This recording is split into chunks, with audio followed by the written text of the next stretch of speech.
Welcome to Justice Chronicles. At 11:47 p.m., my sister Delphine quietly slipped into our grandmother's study, the one that had been sealed since the funeral 3 weeks ago. I wasn't there to hear the antique key turn in the mahogany desk. I wasn't there to see her fingers carefully lift out the leather-bound document case.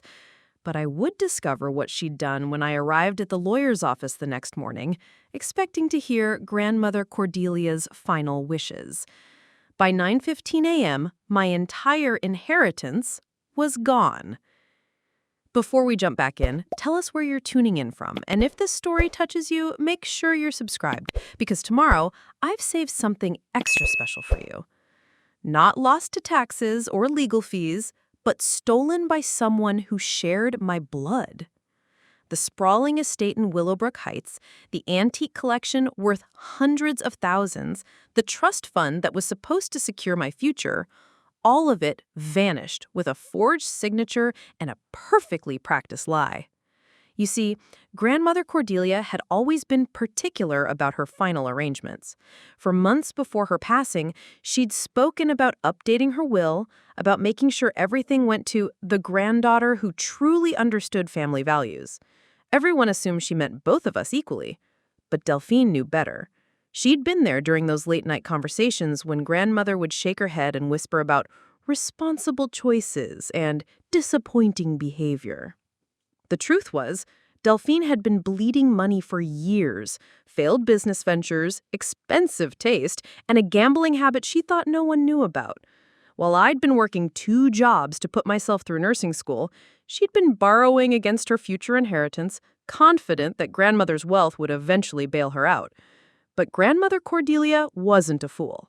She'd watched, she'd listened, and she'd made her decision.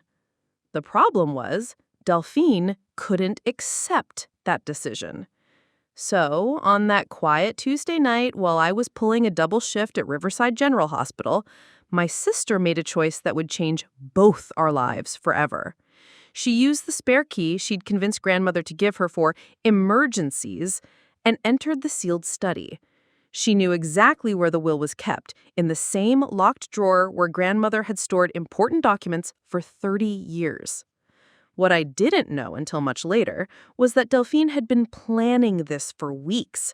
She'd researched forgery techniques, practiced copying Grandmother's signature, and even found a corrupt notary willing to backdate documents for the right price. This wasn't a moment of desperate impulse. This was calculated theft. The original will was clear. The Willowbrook estate, the antique collection of rare books and artwork, and the $340,000 trust fund were to go to me, along with detailed instructions about maintaining the family property. Delphine was left the smaller apartment in downtown Fairhaven and a modest cash inheritance. Still generous, but nowhere near the fortune she felt entitled to. But the will that appeared at the lawyer's office the next morning told a very different story. I'll never forget sitting in Attorney Harrison Westfield's office, watching his confused expression as he read through the documents. He said, "I'm sorry, Celestine, but according to this will, dated just 2 weeks ago, your sister Delphine is the primary beneficiary. You're to receive only the downtown apartment." The words hit like ice water. I said, "That's impossible. Grandmother told me just months about her plans. She was specific about the estate." Mr. Westfield's face was sympathetic, but firm. "I understand this is shocking, but the signature appears authentic and it's been properly notarized. Unless you have evidence of forgery." That word hung in the air like a challenge. Delphine sat beside me, her face a perfect mask of surprised sympathy. She said, "I'm as shocked as you are, Celeste," using my childhood nickname that now sounded like mockery. "Grandmother must have changed her mind about something. Maybe she thought I needed the stability more." But I caught it, the tiny smile that flickered across her lips when she thought I wasn't looking. The same smile she'd worn as a child when she'd successfully blamed her mischief on me. That's when I knew this wasn't Grandmother's choice. This was theft, plain and simple. I didn't argue that day. I didn't scream or accuse her in front of the lawyer. Instead, I nodded politely, thanked Mr. Westfield for his time, and walked out of that office with my mind already working. Because while Delphine thought she'd committed the perfect crime, she'd made one crucial mistake. She'd assumed that I would accept this betrayal the way I'd accepted her selfishness our entire lives. She'd assumed I would roll over, take the scraps, and fade quietly into the background while she lived in luxury. She was wrong. You see, Grandmother Cordelia hadn't just been my grandmother. She'd been my mentor, my confidant, and the one person who truly understood my dreams. She'd spent countless hours teaching me about family history, about the responsibility that came with inherited wealth, about making choices that honored those who came before us. And she'd also taught me something else: how to fight for what's right, even when the odds seem impossible. As I walked to my car that morning, feeling the weight of betrayal settling in my chest, I made a decision. I would get back what was rightfully mine. Not just the money or the property, but the justice that Grandmother Cordelia deserved. Delphine thought she'd won. She thought her perfect forgery and her practiced tears had secured her future. She had no idea what was coming. Because while she'd been planning her theft for weeks, I was about to begin a campaign that would expose every lie, unravel every deception, and ensure that the truth finally came to light. And when it did, the very judge who would hear our case would look directly at me and speak the words that would change everything. You are the rightful heir. But that victory was still months away. First, I had to prove what I knew in my heart to be true. And that meant diving into a world of legal battles, family secrets, and dangerous truths that would test everything I thought I knew about the people I loved. This is that story. And if you've ever been betrayed by someone you trusted, if you've ever had to fight for what was rightfully yours, then you'll understand why I couldn't let this stand. Because sometimes justice isn't just about winning, it's about making sure the truth survives. Preparing and narrating this story took us a lot of time, so if you are enjoying it, subscribe to our channel. It means a lot to us. Now back to the story. The full scope of Delphine's betrayal didn't hit me until I drove past the Willowbrook estate 3 days later. What I saw made my blood run cold. Moving trucks. 3 of them, lined up in the circular driveway like vultures picking at a carcass. Workers were loading Grandmother Cordelia's priceless antique furniture, her collection of first-edition novels, and the hand-painted china that had been in our family for 4 generations. Delphine stood on the front steps directing traffic, wearing a designer coat I'd never seen before, and speaking to her phone with the confidence of someone who owned the world. But it wasn't just the speed of her takeover that shocked me. It was the cruelty of it. She was selling everything. The Georgian writing desk where Grandmother had penned letters to her late husband every anniversary for 30 years. The Victorian mirror that had belonged to our great-great-grandmother Prudence. The library of rare books that Grandmother had spent decades collecting, each one carefully chosen and lovingly preserved. All of it marked with bright orange stickers like items at a garage sale. I parked across the street and watched in horror as strangers carried away pieces of our family's soul. A man in coveralls struggled with the antique grandfather clock that had chimed every hour of my childhood visits. 2 women debated how to safely transport the oil painting of our ancestor, Captain Thaddeus Ashworth, who'd built the original estate in 1847. But the worst part came when I saw Derek Thornfield pull up in his silver BMW.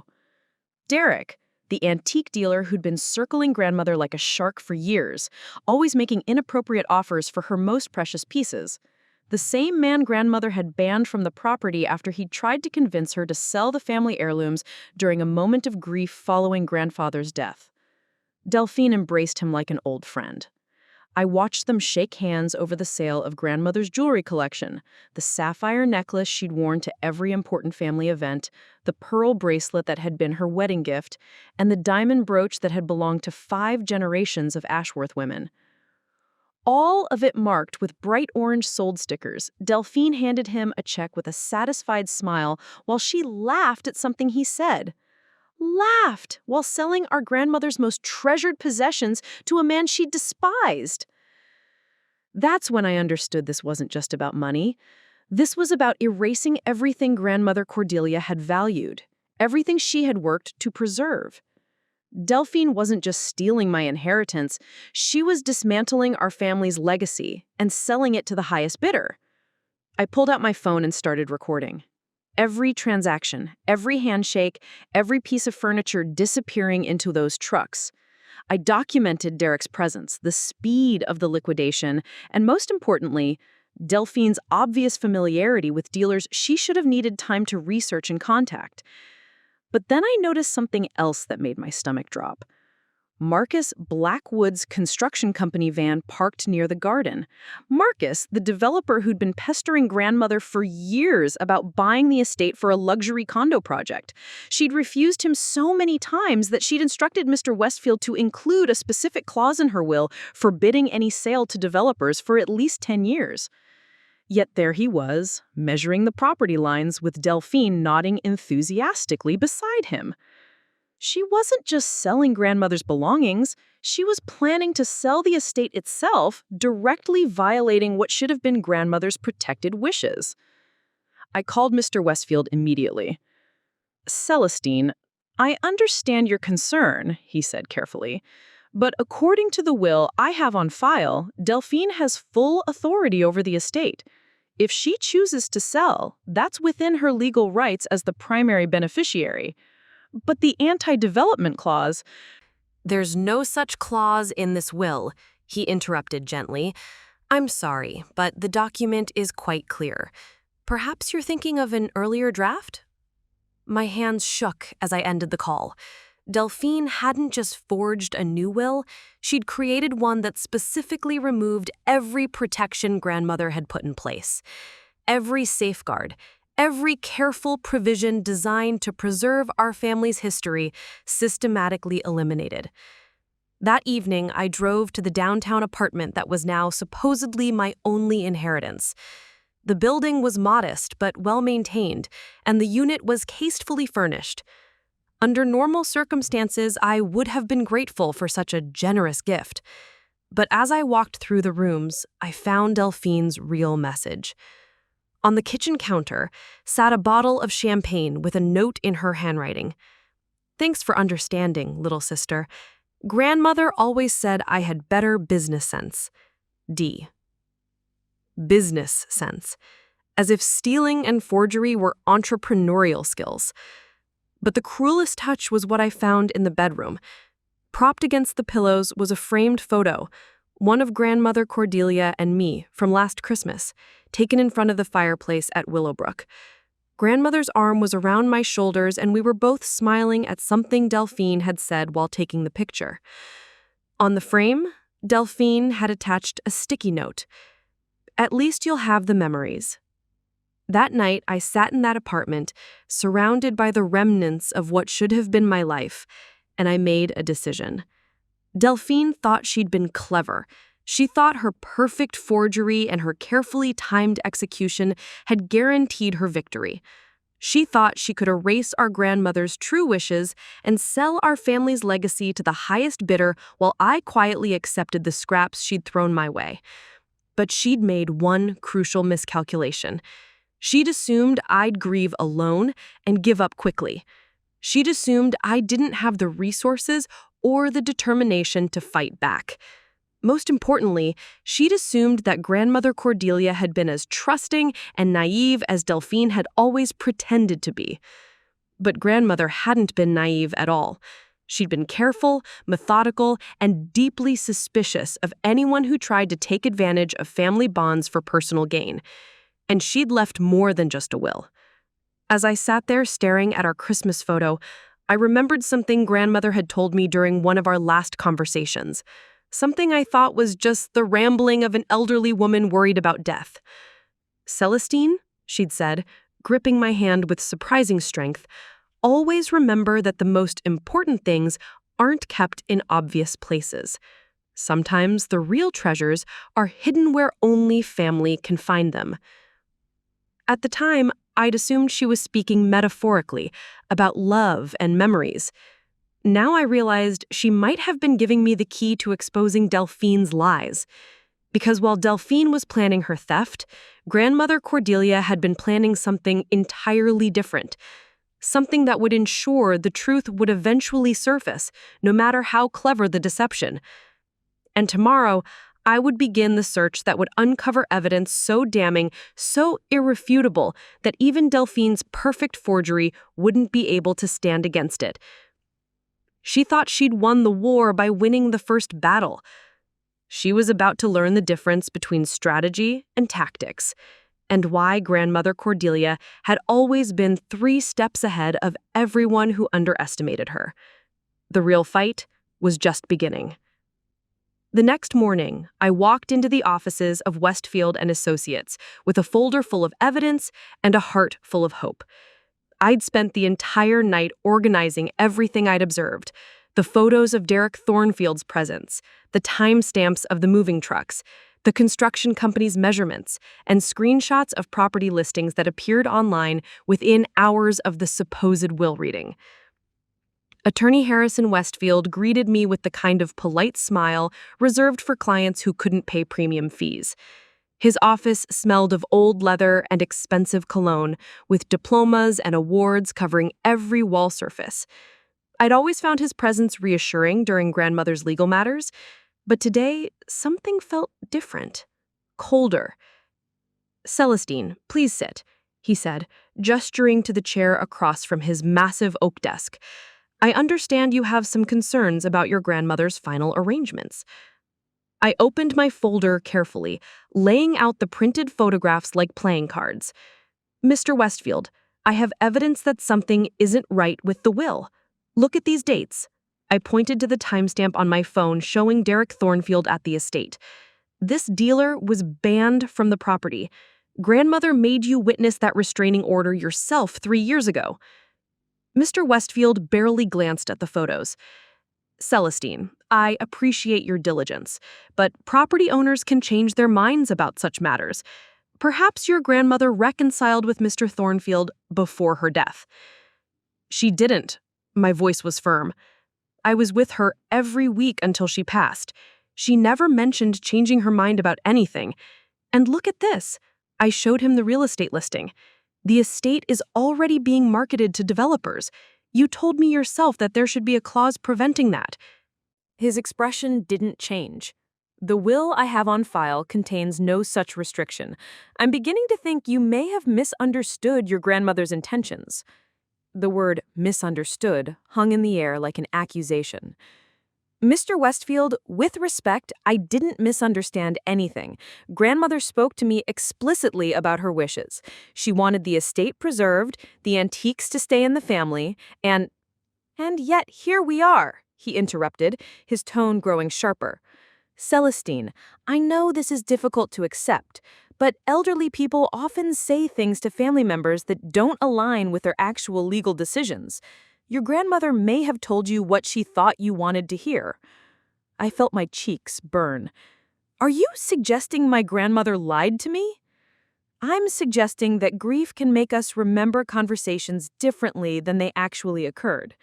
He leaned back in his chair, studying me with the patience of someone explaining basic concepts to a child. "Your sister Delphine has been very reasonable about this transition. She's even expressed concern about your emotional state."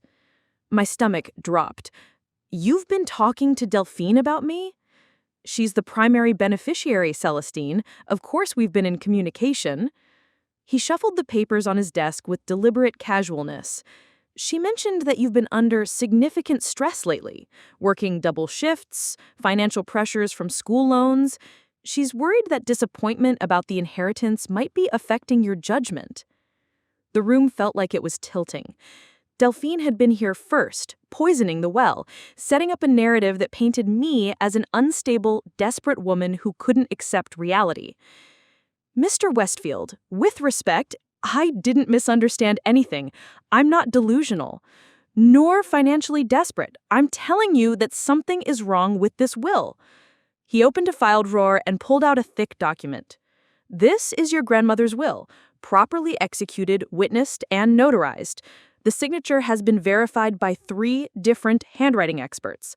Unless you have concrete evidence of fraud, and I mean concrete legal evidence, not family disappointment, there's nothing more to discuss." I stared at the document he placed before me. The signature looked perfect, too perfect, but I knew that pointing that out would only reinforce his belief that I was grasping at straws. "Can I see the witnesses' signatures?" "Of course." He flipped to the back page.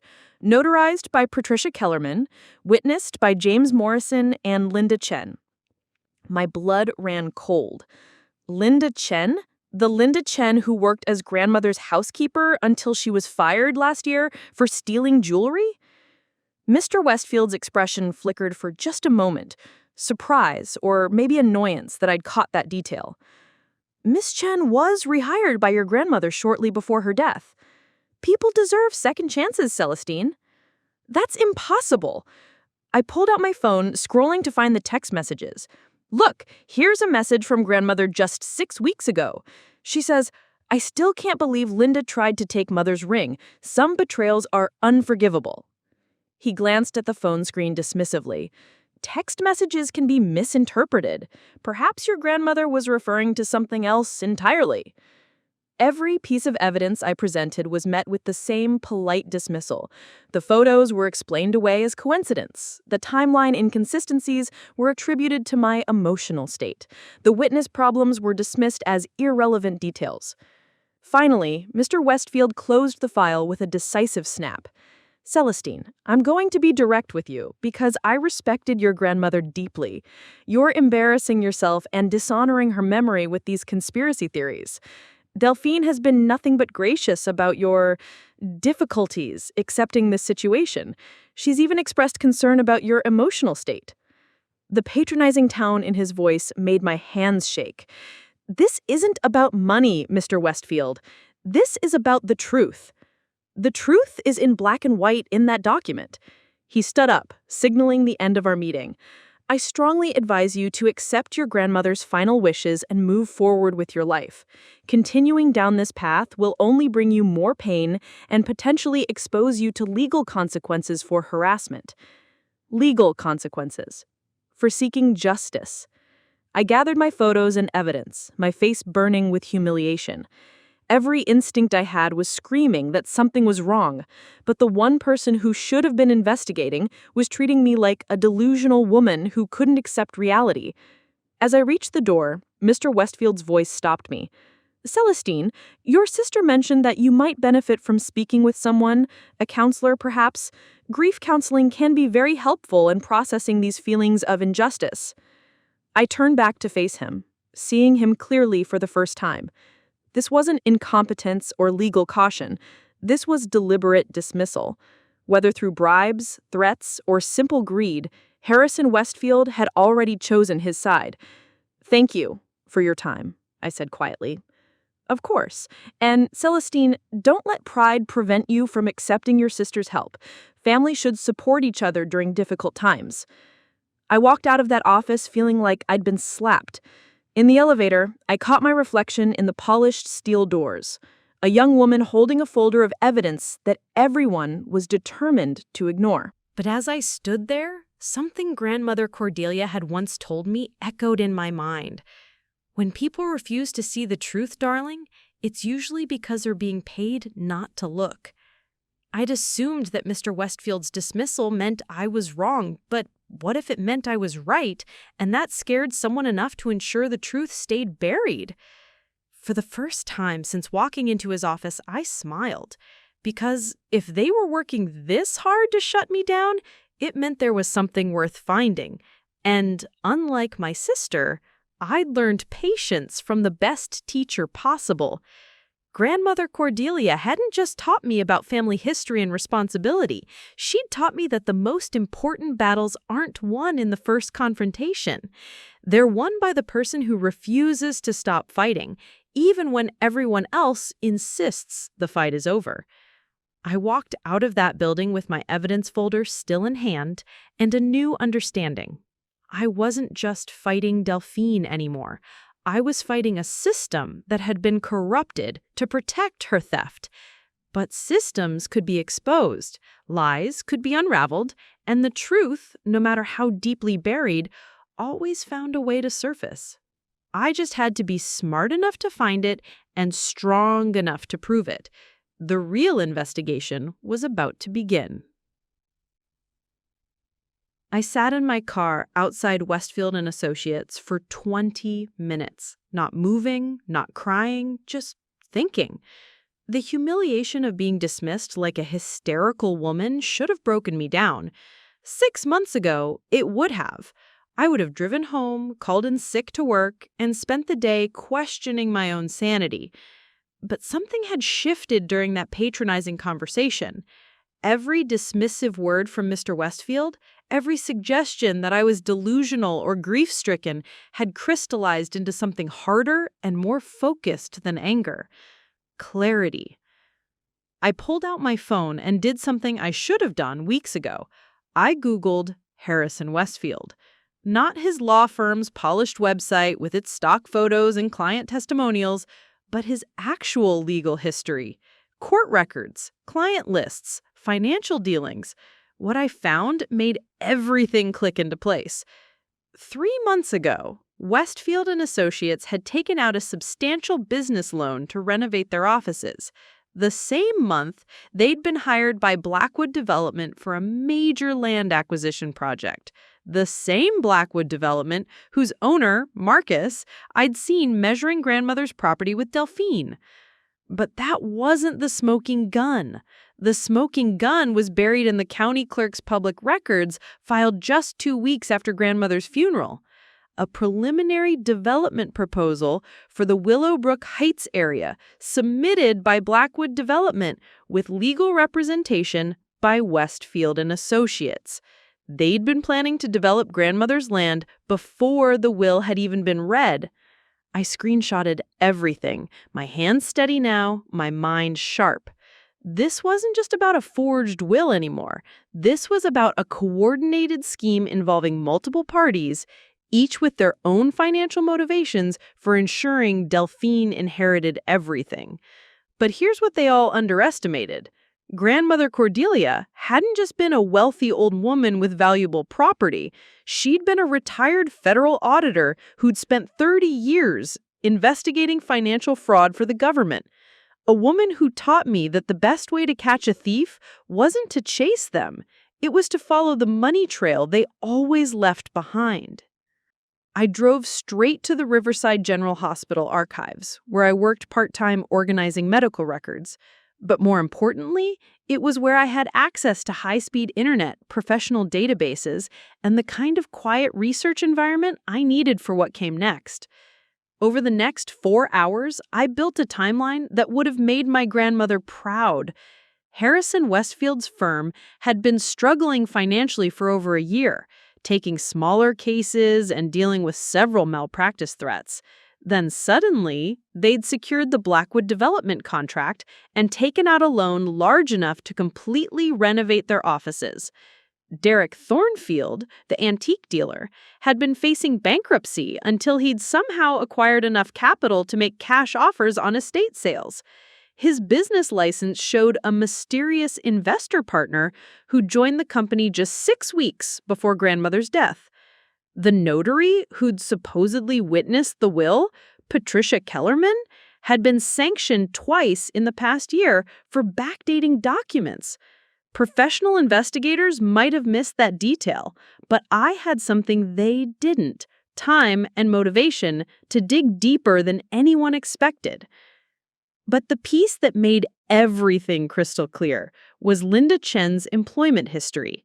The housekeeper who'd supposedly been rehired by grandmother had actually been working for a cleaning service that exclusively served Blackwood Development properties. She'd never returned to work for grandmother at all.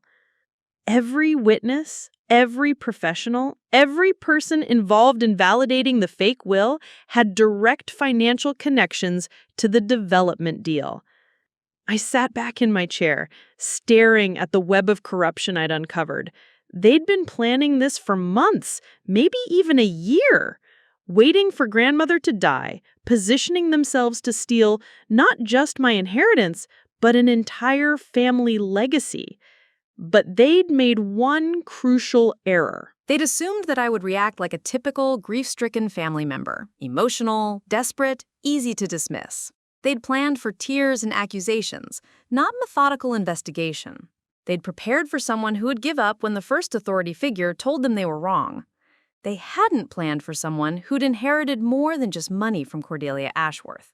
I'd inherited her investigative instincts, her patience, and most importantly, her understanding that the most dangerous opponents are the ones who let you think you've already won. That evening, I did something that would have shocked everyone who'd dismissed me that day. Instead of calling Mr. Westfield to demand another meeting, instead of confronting Delphine with my discoveries, I made dinner, watched television, and went to bed early. Because I'd learned something important from Grandmother's stories about her auditing career. The moment you reveal what you know is the moment your target starts covering their tracks.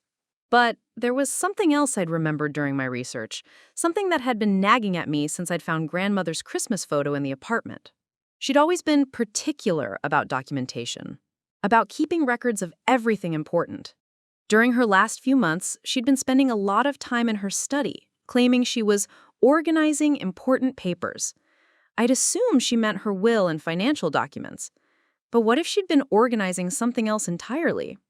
Grandmother had worked for the federal government for 3 decades. She'd investigated fraud cases, financial crimes, and corruption schemes. She understood better than anyone how these kinds of conspiracies worked. What if she'd suspected something was coming? I pulled out my phone and scrolled through our text conversations from her final weeks. Most were routine. Asking about my work schedule, reminding me about family dinners, sharing photos of her garden. But one exchange from 2 months before her death stood out. Grandmother: I've been thinking about that storage unit we opened when your grandfather passed, the one with all his military records. Me: Do you need help organizing anything there? Grandmother: Not yet, dear, but I want you to remember the unit number. It's 247 at Secure Store on Maple Avenue. Sometimes the most important things need to be kept away from the house. At the time, I thought she was just being overly cautious about important documents. But now, with everything I'd discovered about the coordinated scheme against her estate, that conversation took on new meaning. What if Grandmother had suspected that her home would be searched after her death? What if she hid evidence somewhere that Delphine and her conspirators wouldn't think to look? I grabbed my keys and headed for the door. Secure Store on Maple Avenue was only 20 minutes away, and they had 24-hour access for unit holders. As I drove through the quiet streets, I felt something I hadn't experienced since walking into Mr. Westfield's office that morning. Hope. Not the desperate hope of someone clinging to false possibilities, but the steady confidence of someone who just realized they weren't fighting this battle alone. Grandmother Cordelia had been preparing for this war long before any of us knew it had started. And if I was right about what I'd find in Unit 247, then Delphine and her network of accomplices were about to discover that they had underestimated both the Ashworth women. The storage facility's fluorescent lights hummed overhead as I pulled into the parking lot. My hands were steady as I entered the access code Grandmother had given me months ago. Whatever was waiting in that storage unit, it was going to change everything. I could feel it. The storage unit door rolled up with a metallic screech that echoed through the empty hallway. What I found inside made me understand that Grandmother Cordelia had been playing a completely different game than any of us realized. The unit was organized like a war room. Filing cabinets lined one wall, each drawer meticulously labeled with dates spanning the last 2 years. A desk sat in the center with a laptop computer, still plugged in and humming quietly. But what caught my attention immediately was the corkboard covering the back wall, a spider web of photographs, documents, and red string connecting dozens of pieces of evidence. At the center of it all was a photo of Delphine. I stepped closer, my heart pounding, as I read the careful notations in Grandmother's handwriting.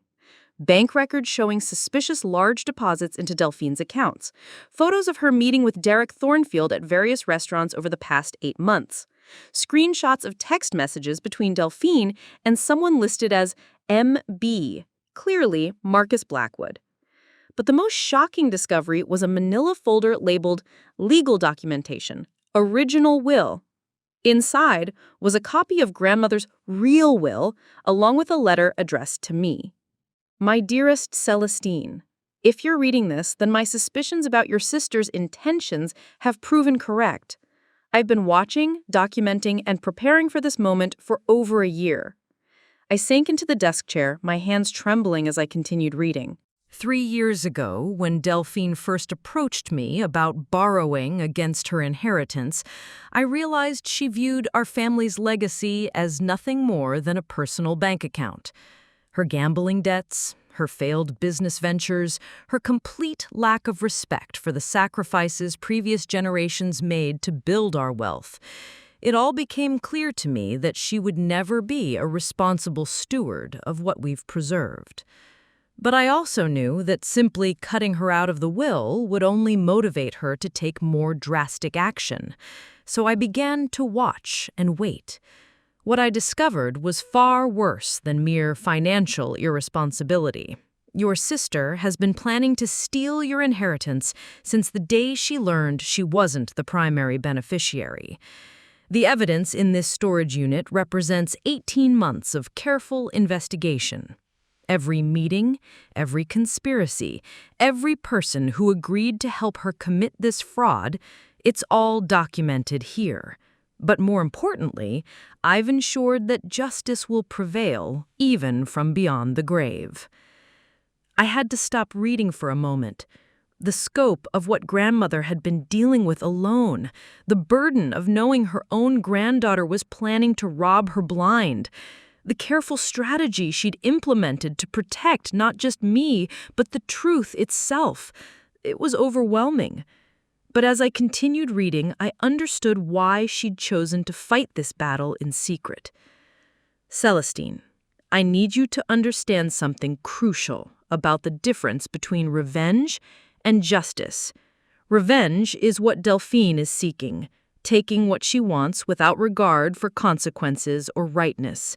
Justice is what we're going to deliver, ensuring that truth prevails and that those who choose corruption face appropriate consequences. Revenge is loud, dramatic, and ultimately self-defeating. It gives your enemies ammunition to use against you and often hurts innocent people in the process. Justice is quiet, methodical, and permanent. It builds cases that can't be dismissed, creates consequences that can't be appealed, and ensures that the guilty parties remember their choices for the rest of their lives. You have every right to be angry, my dear. Your sister has betrayed not just you, but our entire family's legacy. But anger without strategy is just noise. What we're going to do instead is demonstrate that crossing the Ashworth family comes with a price that extends far beyond anything Delphine or her conspirators ever imagined. I looked up from the letter to study the evidence board more carefully. Grandmother hadn't just been collecting proof of the conspiracy, she'd been building legal cases against every single person involved. Photos of Derek Thornfield's bankruptcy filings next to evidence of his sudden cash influx. Financial records showing Patricia Kellerman's pattern of document fraud across multiple clients. Banking evidence that proved Marcus Blackwood had been funneling money to various participants months before Grandmother's death. But the most damning evidence was a thick folder labeled Harrison Westfield, Professional Misconduct. Inside were copies of emails between Westfield and Blackwood discussing the estate acquisition opportunity and how to manage the family complications. There were financial records showing payments from Blackwood to Westfield's firm that predated any legitimate legal work. Most shocking of all was a recorded phone conversation. Apparently, Grandmother had been more tech-savvy than any of us realized. Delphine's voice was crystal clear as she discussed handling the stubborn sister problem and ensuring that no one takes the crazy inheritance claims seriously. The recording was time-stamped just 3 weeks before Grandmother's death. As I sat there surrounded by months of careful documentation, I finally understood what Grandmother had been trying to teach me through all those conversations about family responsibility and making choices that honor previous generations. This wasn't about the money, though the money mattered. This wasn't about the estate, though preserving our family's legacy was important. This was about something far more fundamental. The difference between people who believe they deserve what others have worked for and people who understand that inheritance comes with obligation. Delphine had never understood that distinction. To her, being born into the Ashworth family meant automatic entitlement to Ashworth wealth. She'd never grasped that grandmother's money came with expectations, that we were stewards of something larger than ourselves, responsible for preserving and protecting what had been built over generations. But I understood it, and more importantly, I now had the tools to ensure that understanding prevailed over greed. I pulled out my phone and opened the camera, but then I stopped. Something grandmother had written in her letter echoed in my mind. Justice is quiet, methodical, and permanent. If I started taking pictures and sharing evidence now, if I ran to social media or called family members to expose what I'd found, I'd be choosing the revenge path. Loud, dramatic, and ultimately self-defeating. It gives your enemies ammunition to use against you and often hurts innocent people in the process. Justice is quiet, methodical, and permanent. It builds cases that can't be dismissed, creates consequences that can't be appealed, and ensures that the guilty parties remember their choices for the rest of their lives. The evidence in this storage unit represents 18 months of careful investigation. Every meeting, every conspiracy, every person who agreed to help her commit this fraud, it's all documented here. But more importantly, I've ensured that justice will prevail, even from beyond the grave. Your sister and her accomplices are criminals, Celestine, but they're also amateurs who got greedy and careless. They've documented their own guilt in emails, text messages, and financial transactions that they assumed would never be discovered. All you have to do is follow the plan I've laid out, step by step, and they'll destroy themselves. Remember, we're not just seeking justice for what they've stolen. We're ensuring they never have the opportunity to steal from anyone else again. This is bigger than our family, bigger than our inheritance. This is about protecting other families from the same violation we've experienced. And when it's over, when the truth has been established beyond any doubt, you'll understand why I chose you as my heir. Not because you needed the money, but because you're the only one who truly understands what it means to be worthy of it. As I finished reading, I felt something settle in my chest that I hadn't experienced since grandmother's death. Peace. Not the peace of resignation, but the calm confidence that comes from knowing exactly what needs to be done and having all the tools necessary to do it. Delphine thought she'd committed the perfect crime. Her conspirators believed they'd covered their tracks. They were all celebrating their successful theft, dividing up the profits, and planning their next moves. They had no idea that for the past 18 months, every choice they had made had been documented by someone who'd spent 30 years catching people exactly like them. Justice wasn't just coming, it was already in motion. And it was going to be beautiful. I spent the next 3 days acting exactly as everyone expected me to, defeated, withdrawn, and apparently accepting my fate. I called in sick to work, avoided family phone calls, and let Delphine's friends see me looking appropriately devastated when I ventured out for groceries. To anyone watching, I was the picture of a woman who'd been crushed by family betrayal and legal dismissal. But in reality, I was following grandmother's instructions to the letter. Phase 1 of her plan was elegantly simple.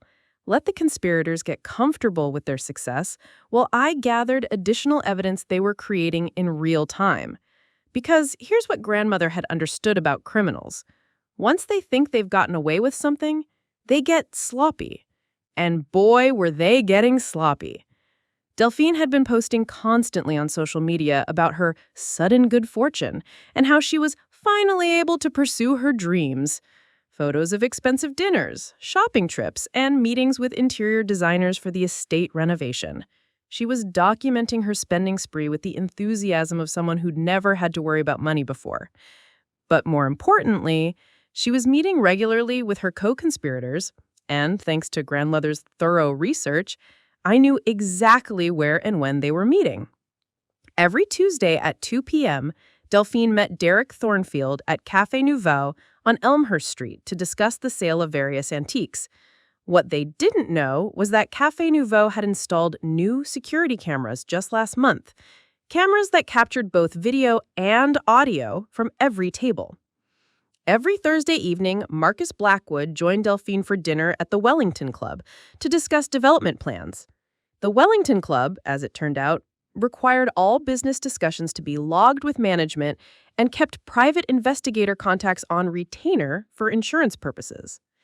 And every Friday afternoon, Harrison Westfield met with both of them at his office to coordinate their story and plan their next moves. Thanks to a former client who'd sued Westfield for malpractice, I knew that his office building had been required to install comprehensive security monitoring as part of their insurance settlement. For 3 days, I simply documented everything. I sat in coffee shops across from their meeting locations, photographed their arrivals and departures, and most importantly, I timed everything perfectly. Because on the 4th day, I put Grandmother's real plan into motion. At exactly 9:47 a.m. on Thursday morning, a time Grandmother had calculated based on optimal shock value and minimal opportunity for damage control, I walked into the offices of the Federal Bureau of Investigation. Not the local police who might have personal relationships with the involved parties, not the state attorney general who might be influenced by political considerations. The FBI, because wire fraud, mail fraud, and conspiracy to commit financial crimes across state lines are federal offenses. Agent Rebecca Martinez listened to my story with the kind of focused attention I'd been craving since this nightmare began. She didn't interrupt, didn't dismiss my concerns, and didn't suggest I needed grief counseling. Instead, she took detailed notes and asked precise, professional questions. Miss Ashworth, what you're describing sounds like a coordinated conspiracy involving multiple federal crimes, she said when I finished. Do you have documentation to support these allegations? I smiled and placed a USB drive on her desk. Agent Martinez, my grandmother spent 30 years working for the federal government investigating financial crimes. She taught me that the difference between an accusation and a case is evidence. For the next 2 hours, Agent Martinez reviewed 18 months of Grandmother's meticulous documentation. Bank records, recorded conversations, photographic surveillance, email communications, and financial transactions that painted a clear picture of a criminal conspiracy. But the piece of evidence that made Agent Martinez sit up straight was something I hadn't expected. A federal database search that Grandmother had somehow obtained showing that Derek Thornfield was already under investigation for estate fraud in 3 other states. Your grandmother had federal access credentials? Agent Martinez asked, clearly impressed. She maintained her security clearance until the day she died, I replied. She believed in being thorough. Agent Martinez leaned back in her chair, studying the evidence spread across her desk. Miss Ashworth, this is one of the most comprehensive fraud cases I've seen. Your grandmother essentially built our entire investigation for us. That's when she explained what would happen next. Within 48 hours, federal agents would execute simultaneous search warrants on Harrison Westfield's office, Derek Thornfield's business, Marcus Blackwood's development company, and Patricia Kellerman's notary practice. They would seize computers, financial records, and communication devices before any of the conspirators had time to destroy evidence. But more importantly, they would freeze all assets connected to the fraudulent will, including the Willowbrook estate sale and every antique transaction that had already taken place. What about my sister? I asked. Agent Martinez's expression was professionally neutral, but I caught a hint of satisfaction in her voice. Delphine Ashworth will be arrested on federal charges of wire fraud, conspiracy, and mail fraud.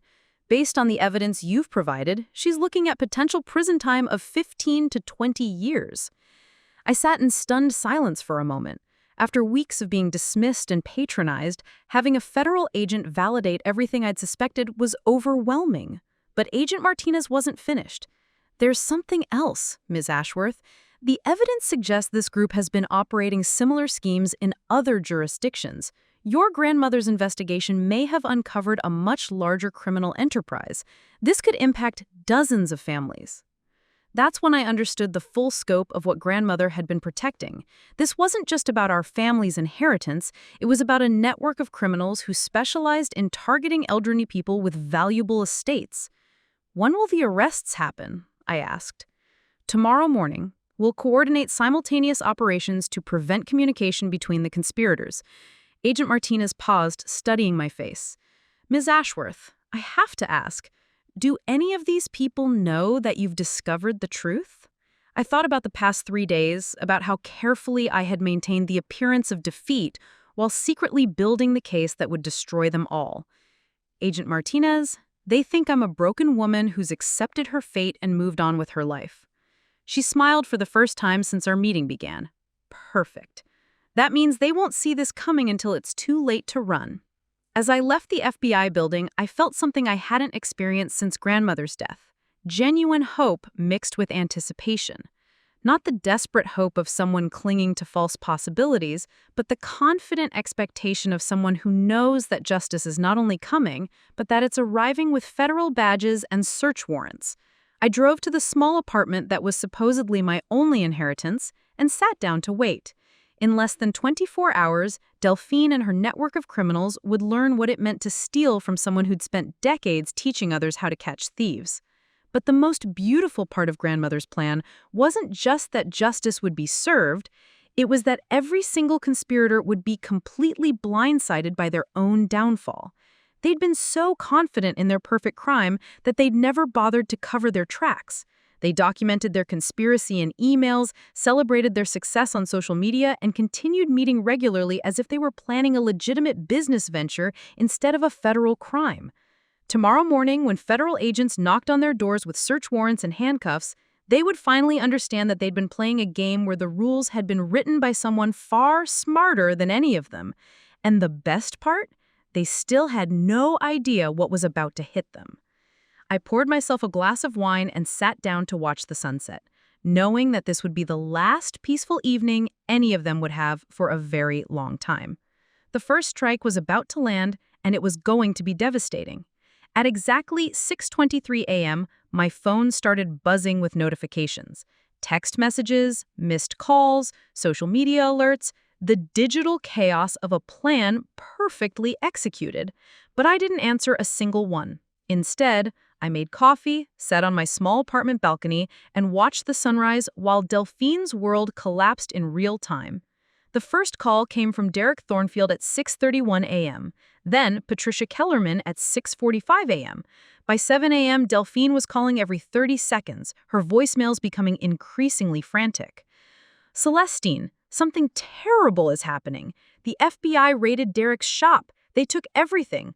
Call me back immediately. Then, why aren't you answering? Marcus says federal agents showed up at his office with search warrants. This is insane. By 8 a.m., Celestine, I need you to call me right now. They arrested Patricia.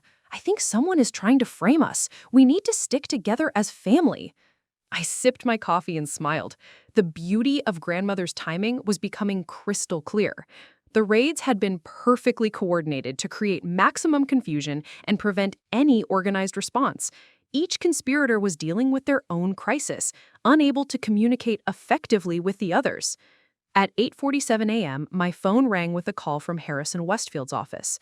I let it go to voicemail, then listened as his secretary's professional calm cracked completely. Miss Ashworth, this is Jennifer from Westfield & Associates. Mr. Westfield needs to speak with you urgently regarding your grandmother's estate. Federal agents executed a search warrant this morning and seized all client files. Please call back immediately as there may be complications with the probate process. Complications. Such a delicate way to describe federal fraud charges. But the call that truly showed how quickly their confidence was crumbling came from Marcus Blackwood himself at 9:15 a.m. Ms. Ashworth, this is Marcus Blackwood from Blackwood Development. I believe there's been a serious misunderstanding regarding your family's estate. I'd like to meet with you today to discuss how we can resolve this situation amicably. I think you'll find my proposal very generous. The shift from dismissive authority figures to desperate people offering generous proposals was happening faster than even Grandmother had predicted. But Agent Martinez had warned me this would happen. When federal investigations begin, everyone involved suddenly becomes very interested in cooperation and damage control. I finished my coffee and drove to work, maintaining my normal routine while chaos erupted around the conspiracy. At the hospital, I focused on my patients, filed medical records, and acted like someone who had no idea that 4 separate federal raids were dismantling a criminal network. But by lunchtime, the mounting pressure on the conspirators was becoming visible to everyone. Derek Thornfield's antique shop was closed with federal evidence tape across the doors. The local news was reporting on ongoing federal investigations into estate fraud in the Willowbrook Heights area. Marcus Blackwood's development company had suspended all current projects pending resolution of legal matters. And Harrison Westfield's law firm had posted a notice that they were temporarily unable to access client files due to federal investigation. The beautiful thing about federal investigations is that they're public record. Anyone could see that these 4 businesses were all being investigated simultaneously. The local legal community, the Antique Dealers Association, the Real Estate Development Network, everyone was asking questions and drawing connections. By 2 p.m., my phone had 37 missed calls from Delphine. At 3:30, she showed up at the hospital. I was coming out of the medical records office when I saw her in the lobby, pacing frantically while talking on her phone. She looked like she hadn't slept, her hair was disheveled, and her expensive clothes looked wrinkled. The confident woman who'd been directing moving trucks and celebrating her inheritance was gone, replaced with someone who was clearly terrified. She spotted me and rushed over, grabbing my arm with desperate urgency. "Celestine, thank God! I've been trying to reach you all day. Something is happening. The FBI? They're investigating everyone connected to Grandmother's estate. They think there was fraud involved." I looked at her with what I hoped was appropriate concern. Fraud? What kind of fraud? I don't know. That's what's so insane about this.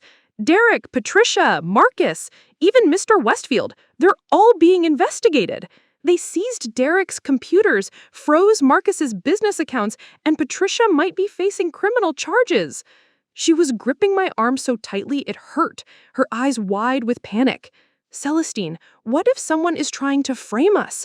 What if they think we were involved in some kind of conspiracy?" The irony was almost too perfect to bear.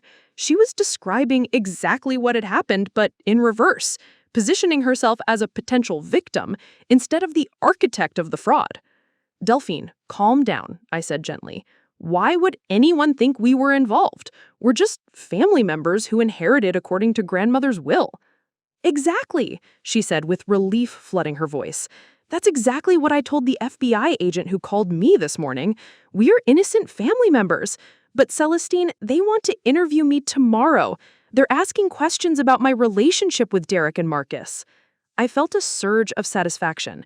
Agent Martinez was following Grandmother's psychological profile perfectly, let the minor players panic while building the case against the primary conspirators. "What kind of questions?" I asked. How long I'd known Derek, when I'd first met Marcus, whether I'd had any financial dealings with them before Grandmother died. She ran a hand through her hair frantically. "Celestine, I need you to know something. I might have had some casual conversations with these people before Grandmother passed, just social interactions. But if the FBI asks you about it, I need you to understand that it was nothing suspicious." She was already trying to manage the narrative, preparing me to cover for her if questioned. But what she didn't realize was that every word she was saying was confirming details from Grandmother's investigation. "Of course," I said. "We should both just tell the truth about everything." Her grip on my arm tightened again. "Yes, absolutely the truth. But Celestine, sometimes the truth can be misinterpreted if it's not explained properly. These federal agents, they're looking for conspiracies even where none exist." I nodded sympathetically while mentally noting how quickly she'd shifted from "we're innocent" to "the truth needs proper explanation." "Delphine, have you talked to Mr. Westfield about this?" Her face darkened. "That's another problem. His office called this morning saying they can't represent any of us anymore because of potential conflicts of interest. He basically fired us as clients." Harrison Westfield was cutting ties with his co-conspirators the moment federal heat appeared. The loyalty among criminals was proving as thin as Grandmother had predicted. What are you going to do? I'm hiring new legal representation immediately, someone who specializes in federal cases. She looked at me desperately. Celestine, I know we've had our differences about the inheritance, but we're family. We need to support each other through this. The woman who'd stolen my inheritance, forged legal documents, and left me a mocking note with champagne was now begging for my support because federal agents were asking uncomfortable questions. Of course we'll support each other, I said. We're sisters. She hugged me with genuine relief, and I felt the full weight of how completely she'd misunderstood her situation. She thought this was a temporary crisis that good lawyers and family solidarity could resolve. She had no idea that 18 months of documented evidence was already in federal hands, or that every conversation she'd had with her co-conspirators had been recorded. As Delphine drove away, promising to keep me updated on developments, I realized that the mounting pressure was working exactly as Grandmother had designed. Each conspirator was panicking individually, making desperate decisions, and most importantly, creating new evidence of their guilt with every phone call and meeting. The federal investigation had transformed from Delphine's perspective from a distant threat into an immediate crisis. But from my perspective, it was confirmation that justice wasn't just coming, it was systematically dismantling every aspect of their criminal network. And this was only the beginning.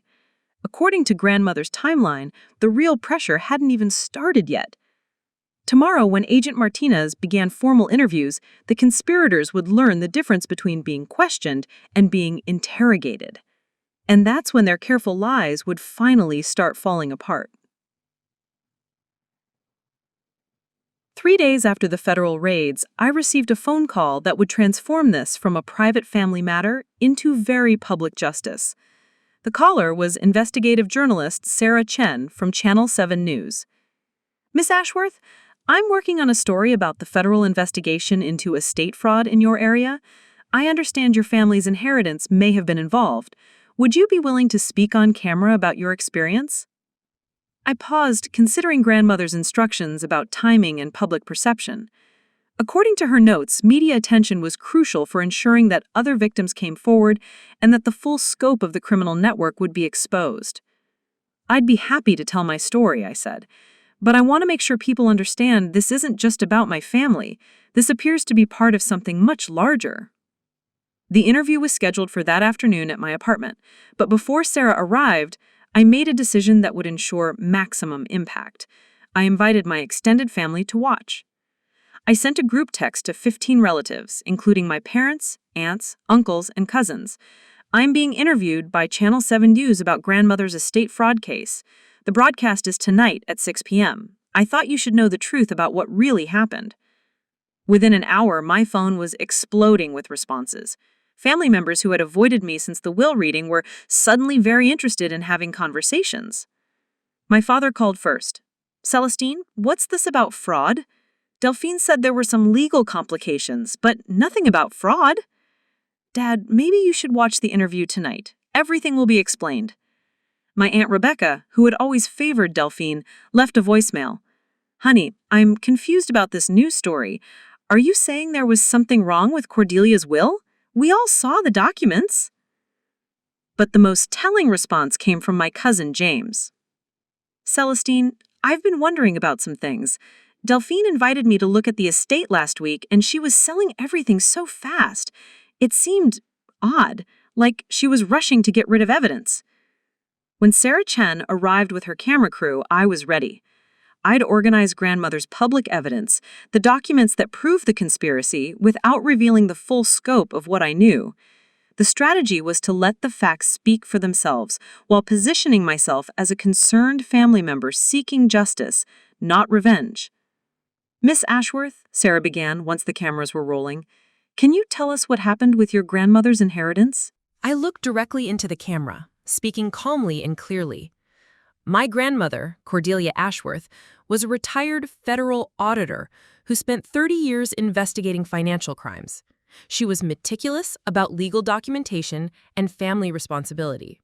3 weeks after her funeral, I discovered that someone had forged her will and stolen my inheritance. That's a serious accusation. What evidence do you have?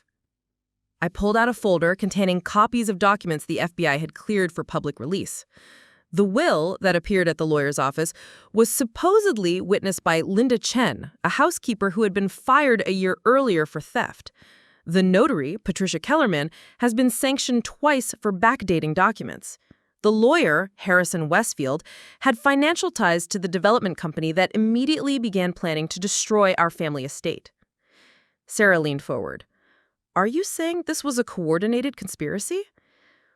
I'm saying that federal agents have now arrested multiple people for wire fraud, mail fraud, and conspiracy. The evidence speaks for itself. But then I said something that would ensure the story reached far beyond our local news market. What concerns me most is that this group appears to have targeted other elderly people with valuable estates. My grandmother's investigation, which the FBI is now using, suggests that this wasn't their first victim. The interview continued for 40 minutes. I carefully explained how the conspiracy had worked, how they'd positioned themselves to steal from vulnerable families, and how grandmother's careful documentation had finally exposed their crimes. But the moment that would go viral came when Sarah asked about my sister's role. Miss Ashworth, your sister was the primary beneficiary of the fraudulent will. What was her involvement? I paused, looking genuinely pained. That's the hardest part of this entire situation. Delphine is my sister, and I love her. But the evidence shows that she was the central figure in this conspiracy. She coordinated with the antique dealer, the developer, the lawyer, and the notary to steal not just my inheritance, but our entire family's legacy. I held up a photograph of Grandmother and Delphine from last Christmas. This is what makes this so heartbreaking.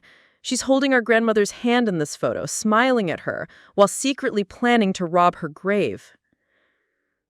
The interview ended with me making a direct appeal. If anyone else has experienced suspicious changes to elderly family members' wills, especially involving any of these same professionals, please contact the FBI. This can't be allowed to happen to other families. The story aired that evening during prime time, but what happened next exceeded even grandmother's expectations for social impact. Within hours, the news station's phone lines were flooded with calls from other families reporting similar experiences. Social media exploded with shares and comments. The story was picked up by regional news networks, then national outlets. But more importantly, my family group chat went completely silent for exactly 23 minutes after the broadcast ended. Then the messages started. Aunt Rebecca, Celestine, I had no idea. Why didn't you tell us? Cousin James, I'm horrified. We all believe Delphine's story. My Uncle Thomas, I owe you an apology. When Delphine said you were having trouble accepting the will, I thought, well, it doesn't matter what I thought. I was wrong. But the message that hit hardest came from my father. Sweetheart, I'm sorry. I should have listened to you. I should have believed you. Can you forgive a foolish old man? For 18 months, my extended family had believed Delphine's version of events. They'd seen me as the bitter sister who couldn't accept grandmother's final wishes. Some had even whispered about my financial desperation and jealousy issues. Now, with federal charges and documented evidence, they were seeing the truth for the first time. My phone rang constantly that evening. Relatives calling to apologize, to express shock, to ask how they could help. Neighbors who had seen the news and wanted to offer support. Former colleagues of grandmother's calling to say they'd always suspected something wasn't right about the will. But the most satisfying call came from Derek Thornfield's former business partner, who had seen the interview and contacted the FBI with additional evidence about Derek's estate acquisition services in other states. By the end of the week, the social destruction was complete. Delphine's reputation in our community, her standing in our family, and her public image had all collapsed simultaneously. The woman who had once posted constantly about her good fortune and family blessings had deleted all her social media accounts. Friends who had congratulated her on her inheritance were now posting about the importance of protecting elderly family members from financial abuse. The country club where she had celebrated her windfall had quietly revoked her membership, pending resolution of legal matters. The charity boards she'd joined, using her newfound wealth, had asked for her resignation. Most devastatingly, the real estate listings for Grandmother's antiques had been screen captured and shared widely online, along with photos of Derek Thornfield loading our family heirlooms into trucks. The community could see exactly how quickly she had betrayed our grandmother's memory for money. But the social consequences extended beyond just Delphine. Harrison Westfield's law firm was being investigated by the State Bar Association. Marcus Blackwood's development company was facing lawsuits from multiple investors. Patricia Kellerman's notary license had been permanently revoked. As I sat in my apartment that evening, reading messages of support from family members who had dismissed me just days earlier, I understood what Grandmother had meant about the difference between revenge and justice. Revenge would have been exposing Delphine's theft in a moment of anger, probably with screaming and accusations that could be dismissed as family drama. Justice was systematically presenting the truth in a way that allowed people to draw their own conclusions, supported by federal investigation and documented evidence that couldn't be dismissed or explained away. The social destruction wasn't something I had inflicted on them. It was something they had inflicted on themselves through their own choices. I had simply ensured that those choices became visible to everyone who needed to see them. And, according to Grandmother's timeline, this public revelation was setting the stage for something even more permanent than social consequences. The legal reckoning was just beginning. 2 weeks after the television interview aired, Agent Martinez called with news that would ensure none of the conspirators could ever return to their old lives. The federal investigation had uncovered evidence that would create consequences lasting far beyond prison sentences. "Ms. Ashworth, we need to discuss asset forfeiture," she said when I arrived at the FBI field office. "What we've discovered goes significantly beyond what even your grandmother documented." She led me to a conference room where the walls were covered with financial charts, property records, and photographs that mapped out a criminal enterprise spanning 5 states and nearly a dozen estates. "Your sister and her network didn't just steal your inheritance. They've been operating this scheme for almost 3 years. We've identified 11 other families who lost estates to identical fraud patterns." The scope was staggering. Derek Thornfield had built an entire business model around identifying elderly people with valuable collections, then positioning himself as a trusted advisor while coordinating with corrupt lawyers and notaries to alter wills after death. Marcus Blackwood had been the buyer, purchasing properties at below-market rates from heirs who thought they were getting fair deals for unwanted inheritances. But what made this permanent wasn't just the criminal convictions they would face. It was the civil asset forfeiture that would strip them of everything they'd gained through their crimes. Under federal law, Agent Martinez explained, any property purchased with proceeds from criminal activity can be seized by the government. That includes not just the money they stole, but everything they bought with that money. She showed me a list that made my breath catch. Delphine's new BMW, purchased 2 weeks after Grandmother's funeral, the luxury condo she'd bought in the city center, the expensive jewelry she'd been posting on social media, the designer furniture, the art collection, even the clothes she'd bought for her celebration vacation. All of it would be seized and sold, with proceeds returning to the victims. "But there's something else," Agent Martinez said, pulling out a thick federal document. "We're pursuing RICO charges." RICO, the Racketeer Influenced and Corrupt Organizations Act, the same law used to prosecute organized crime families. This elevates their conspiracy from simple fraud to racketeering. It means we can seize not just the proceeds of their crimes, but any business or organization they used to commit those crimes. Derek Thornfield's antique dealership would be permanently shuttered, its assets sold to compensate victims. Marcus Blackwood's development company would be dissolved, its current projects transferred to court-appointed management. Harrison Westfield's law practice would be dismantled, his professional licenses permanently revoked. But the most devastating permanent consequence was something I hadn't expected: the federal conviction database.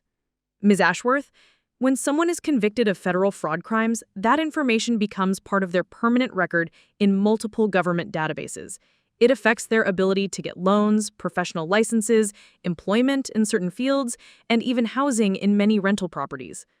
She pulled up a computer screen showing the kind of background check that would follow each conspirator for the rest of their lives. Your sister will never be able to work in finance, real estate, legal services, or any position involving access to other people's money.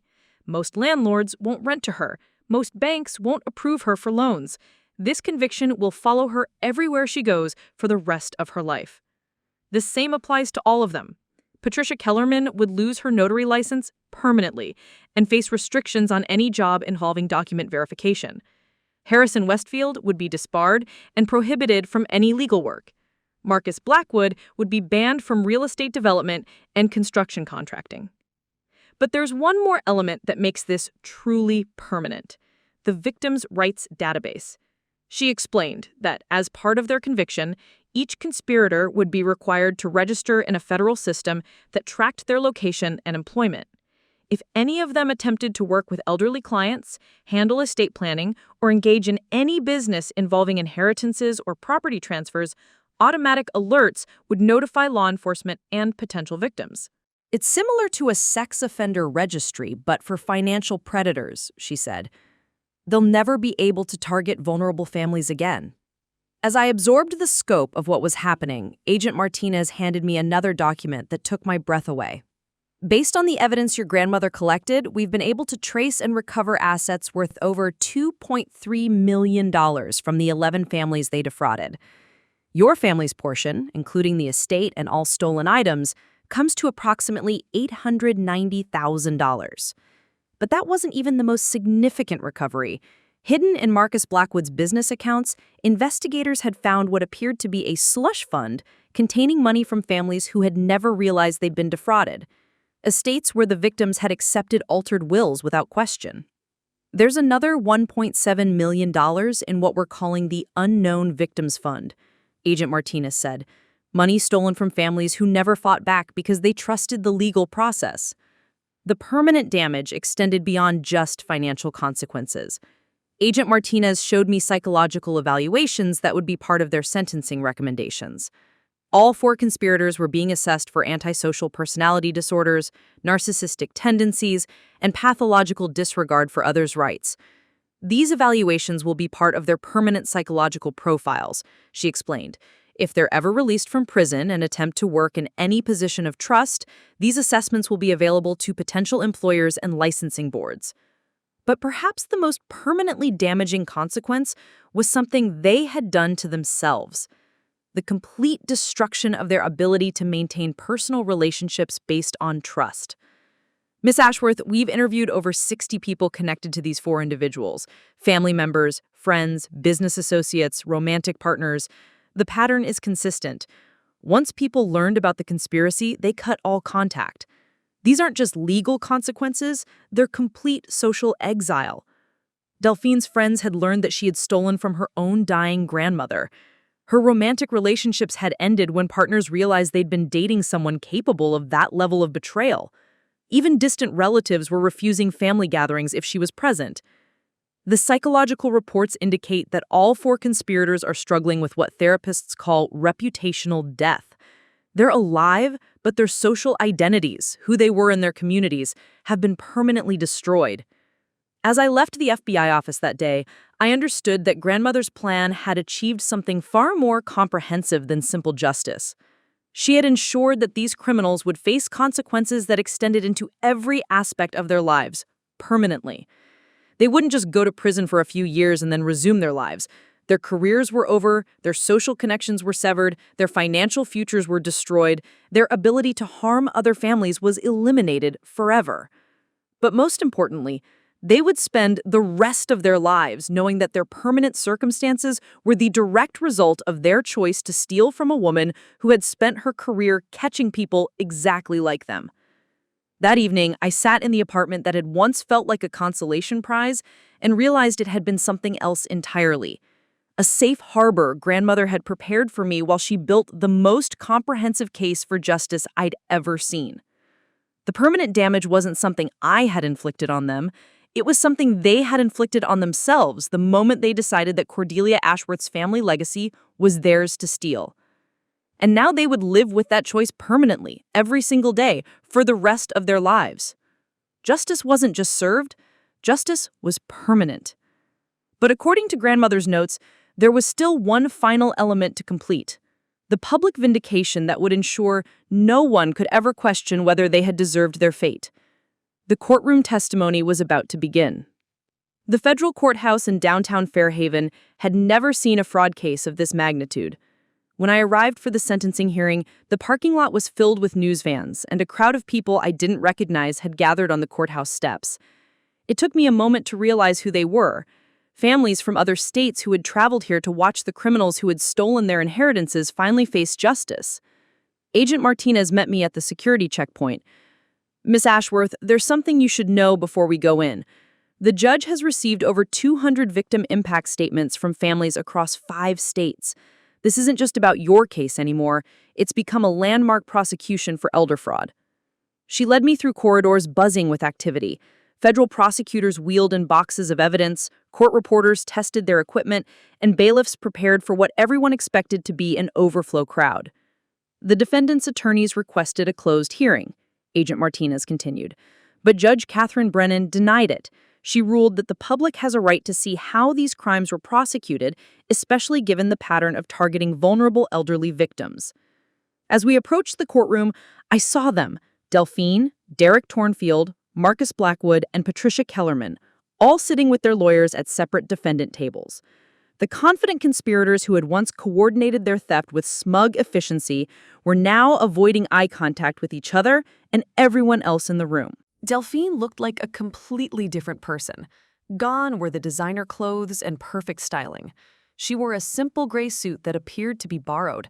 Her hair was pulled back severely, and her face was pale and drawn. When she glanced toward the gallery and saw me, her expression crumpled momentarily before she forced herself to look away. The courtroom filled quickly. I recognized some faces from the news coverage: other victim families, legal professionals observing the case, and journalists documenting what had become a significant precedent for prosecuting organized inheritance fraud. But the moment that would define this hearing came when Judge Brennan called for the reading of victim impact statements. The first was from Margaret Whitmore, an elderly woman from Connecticut whose late husband's military medal collection had been stolen through an identical scheme. Her daughter read the statement aloud while Margaret sat in a wheelchair, too frail to speak but determined to be present. "My husband served 3 tours in Vietnam and earned those medals protecting his country," the daughter read. "When he died, those medals were the only thing of value he could leave to honor his service. These criminals sold his Purple Heart and Bronze Star to strangers for a few $1,000s. They didn't just steal money, they stole a hero's legacy." As the statement continued, I watched the defendants' reactions. Derek Thornfield stared at his hands. Marcus Blackwood shifted uncomfortably in his chair. Patricia Kellerman dabbed at her eyes, though whether from remorse or self-pity was unclear. But Delphine's reaction was the most telling. She kept glancing toward Margaret Whitmore, and I could see something breaking in her expression, a dawning realization of what she had actually done to real people with real families and real losses. The second victim impact statement came from Robert Chen, whose mother's jade collection had been stolen in California.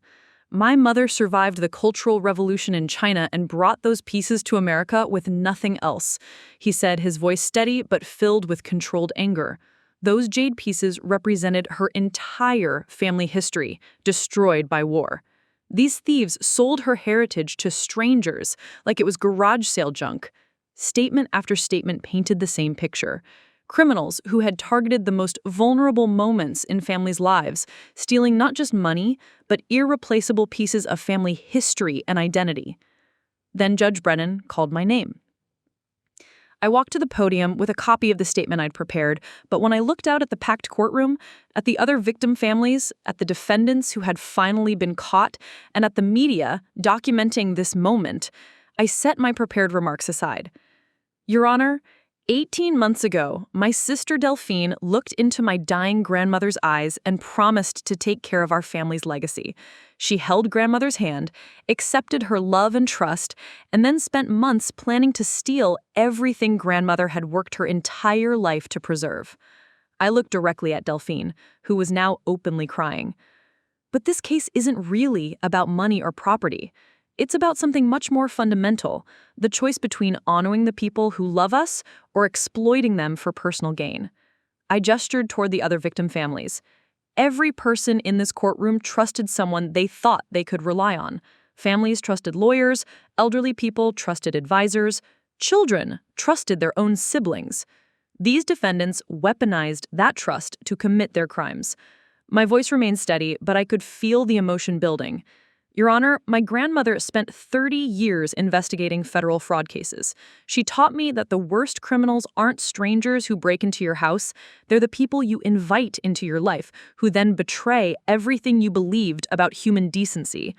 I pulled out the Christmas photo I'd found in the apartment, the one where Delphine had left her mocking note. This photograph was taken 6 weeks before my grandmother's death. Delphine is smiling at her, holding her hand, while secretly recording conversations to use against her later. That's not just theft. That's sociopathic manipulation of someone's final months of life. The courtroom was completely silent. Even the defendant's attorneys had stopped shuffling papers. I don't want revenge against these people. I want justice for every family they've destroyed and protection for every family they might destroy in the future. These criminals proved that they're willing to steal from dying grandmothers and war veterans and immigrants who lost everything. They've shown us exactly who they are. I looked at each defendant individually. Derek Thornfield chose to build a business on robbing the dead. Marcus Blackwood chose to profit from destroying family legacies. Patricia Kellerman chose to forge documents that validated theft. Harrison Westfield chose to corrupt the legal system that families depend on for protection. Finally, I looked at Delphine. And my sister chose to betray the woman who raised her, loved her, and trusted her with our family's future. I paused, letting the weight of their choices settle in the silent courtroom. Your Honor, these aren't people who made mistakes or showed poor judgment. These are predators who systematically targeted vulnerable families at their most grieving, trusting moments. The sentences you impose today will determine whether other families like ours can trust that the legal system will protect them when they're most vulnerable. When I returned to my seat, the courtroom remained silent for several long moments. Judge Brennan studied the defendants, all of whom were now avoiding eye contact with everyone in the room. Then she spoke the words that would complete Grandmother's plan for justice. The court has reviewed extensive evidence of a sophisticated criminal enterprise that specifically targeted elderly victims and their families during periods of grief and vulnerability. The defendants demonstrated exceptional callousness, sophisticated planning, and complete disregard for the emotional and financial devastation they caused. She looked at each defendant individually. You chose to build your criminal conspiracy on the exploitation of trust, love, and family bonds. Today, this court chooses to ensure that you face consequences proportionate to the harm you've deliberately inflicted. The sentences she handed down would ensure that none of them would ever have the opportunity to harm another family again. But more importantly, the packed courtroom, the media coverage, and the victim impact statements had created something that would last long after the defendants served their time. A public record of exactly what these crimes look like and exactly what happens to people who commit them. As I left the courthouse that day, surrounded by other victim families who thanked me for fighting back, I realized that Grandmother's plan had achieved something beyond personal justice. It had created a public demonstration that these criminals, no matter how sophisticated their schemes or how trusted their positions, would ultimately be exposed, prosecuted, and permanently destroyed by their own choices. The public humiliation was complete. But according to Grandmother's timeline, there was still one final element, the moment when official recognition would restore everything they had tried to take from our family. The probate court hearing was scheduled for the following week. The day before the probate court hearing that would officially restore my inheritance, Delphine appeared at my apartment door. She looked like someone who hadn't slept in weeks. Her expensive clothes had been replaced by jeans and a wrinkled sweater. Her perfectly styled hair hung limp around her shoulders, and her face was gaunt with the kind of exhaustion that comes from watching your entire life collapse in real time. "Celestine, please," she said when I opened the door. "We need to talk." I stepped aside to let her in, not out of forgiveness, but because I knew this conversation had to happen. For 18 months, everything had been mediated through lawyers, federal agents, and court proceedings. Now, finally, it was just the two sisters who had grown up in the same house, shared the same grandmother's love, and chosen completely different paths. She sat heavily on my small couch, the same couch where I'd found her mocking note with the champagne bottle. The irony wasn't lost on either of us. "I know you hate me," she began, her voice barely above a whisper. "I know I've destroyed everything between us, but Celestine, you're my sister. We can't let this end without talking about what really happened." I sat across from her, studying the woman who had once been my closest family member. The federal investigation had revealed so much about her secret life: the gambling debts, the failed relationships, the string of financial disasters she'd hidden from everyone. But seeing her now, broken and desperate, I found myself curious about something I'd never fully understood. What really happened, Delphine? Help me understand how you could look into grandmother's eyes and plan to rob her grave. She flinched at my directness, but then something shifted in her expression, a crack in the defensive facade she'd maintained throughout the legal proceedings. "You want to know the truth?" she said, her voice becoming sharper. "The truth is that you were always her favorite. From the time we were children, you were the good granddaughter, the responsible one, the one who understood family values." She made air quotes around the phrase, bitterness creeping into her tone. "I was drowning, Celestine. For years, I was drowning in debt, in bad choices, in failures that kept piling up. And every time I came to grandmother for help, she'd lecture me about responsibility and making better decisions. But you never had to ask for help because she was already planning to give you everything." I watched her carefully, recognizing the self-pity that had driven so many of her destructive choices. "So you decided to steal it instead of earning it?" "I decided to take what I thought should have been mine anyway." Her voice rose, anger flashing in her eyes. "Do you know what it's like to grow up knowing that your own grandmother thinks you're a disappointment? To watch her light up when you walked into the room while barely tolerating my presence?" For a moment, I saw the wounded child she'd never stopped being, the little girl who'd never understood that love wasn't about favoritism, but about choices and character. "Delphine, grandmother didn't love you less. She was disappointed in your choices, not in you as a person." "That's easy for you to say," she snapped. "Do you know how exhausting it is to be the family failure?" I felt a pang of sympathy, but it was quickly overshadowed by the memory of everything she'd destroyed. "So, you convinced yourself that stealing was justified because you felt underappreciated?"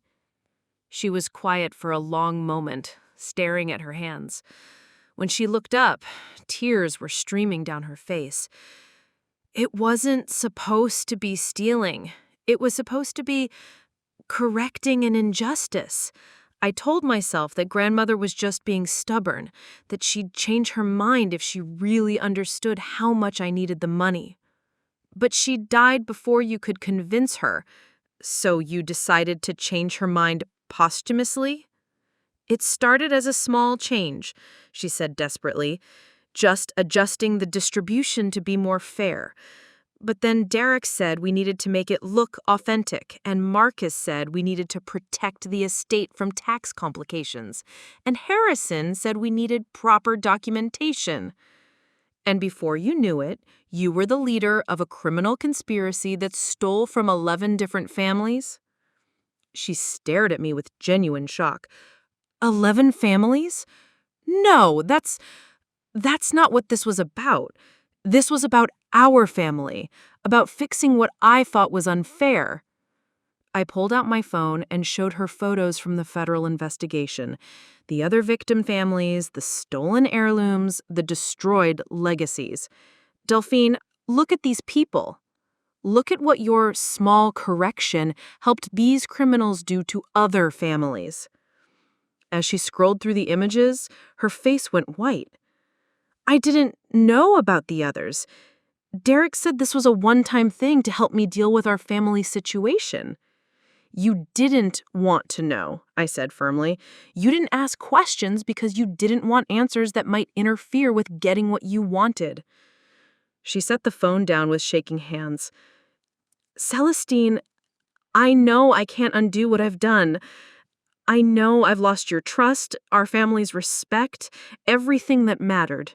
But please, you have to believe that I never intended for it to go this far." I stood up and walked to the window, looking out at the street where federal agents had once watched this building, documenting the evidence that would eventually destroy her life. "Delphine, here's what I believe," I said without turning around. "I believe you convinced yourself that your feelings justified betraying everyone who loved you. I believe you chose to see yourself as a victim instead of taking responsibility for your choices. And I believe that when you had the chance to stop this conspiracy, you chose to continue because it was easier than facing the truth about who you'd become." When I turned back to face her, she was sobbing. "You're right. God help me, you're right about all of it. I became someone I don't even recognize. But Celestine, what am I supposed to do now? I'm going to prison. I've lost everything.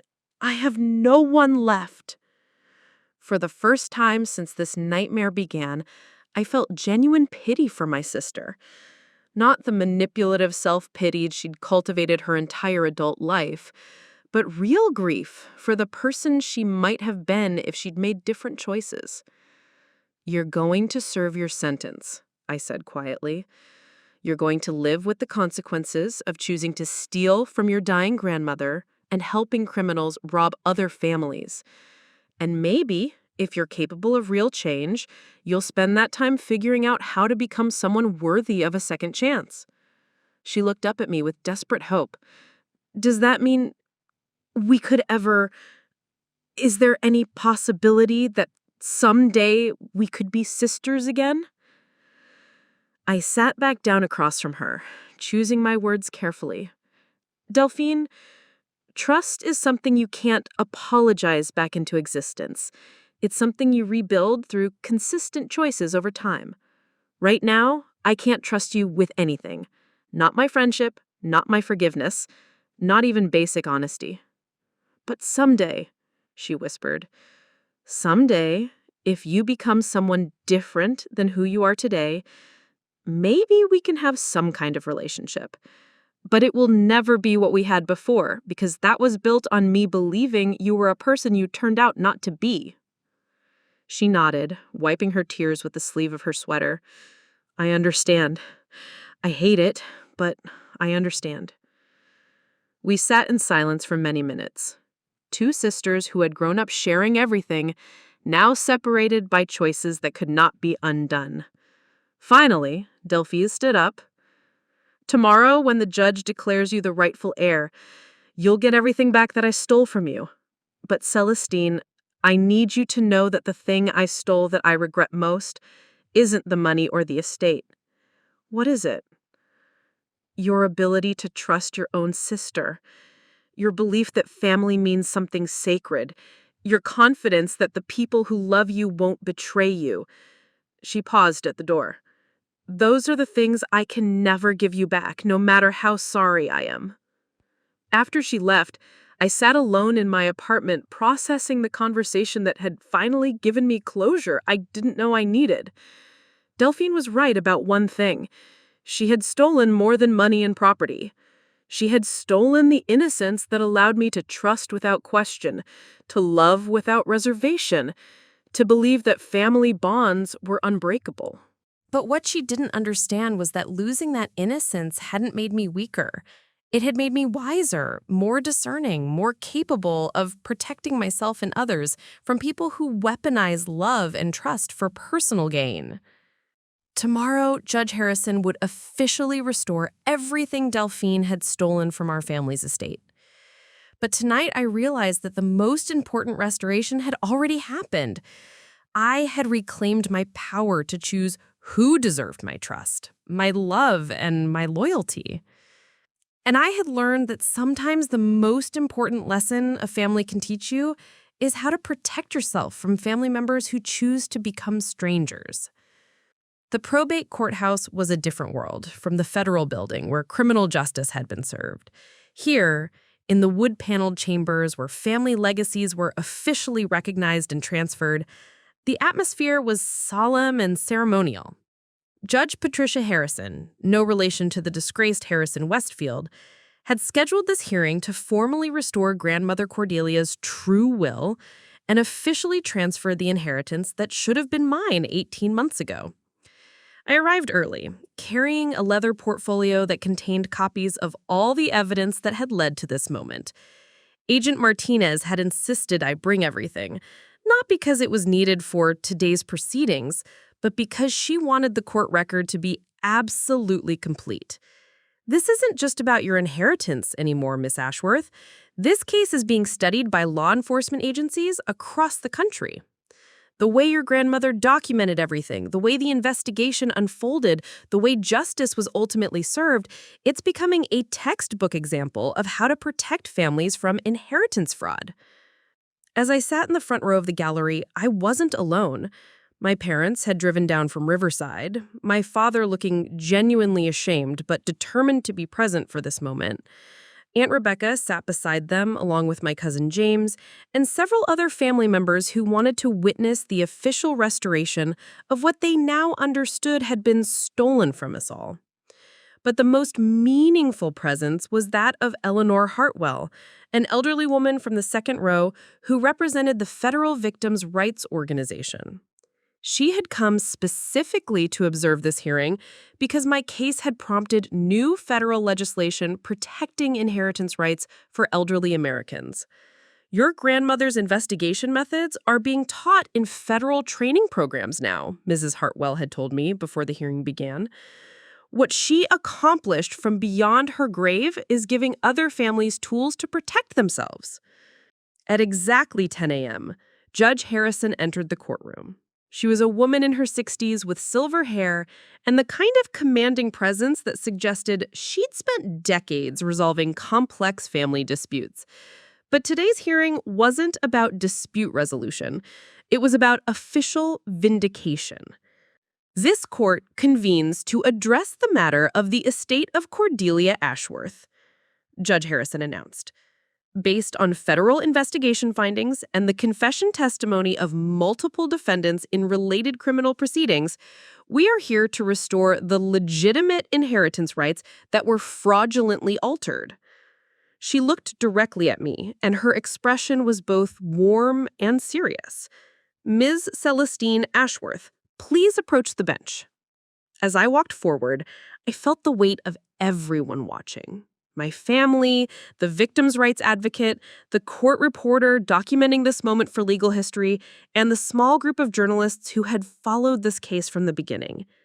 Ms. Ashworth, the court has reviewed extensive evidence proving that your grandmother's true will was replaced by a forged document as part of a criminal conspiracy designed to steal your inheritance. The federal investigation has confirmed that Cordelia Ashworth's authentic final testament named you as the primary beneficiary of her estate, including the Willowbrook Heights property, all antique collections, and the associated trust fund. She paused, letting the weight of those words settle in the silent courtroom. Furthermore, the court recognizes that your grandmother, Cordelia Ashworth, demonstrated exceptional foresight in documenting the conspiracy against her estate. Her investigation, conducted while she was still alive, but suspecting fraud might occur after her death, represents one of the most thorough and effective cases of preventative justice documentation in this court's experience. Judge Harrison lifted an official document with the court seal. Therefore, this court hereby declares that Celestine Ashworth is the rightful heir to the Cordelia Ashworth estate as intended by the deceased and as proven by irrefutable evidence.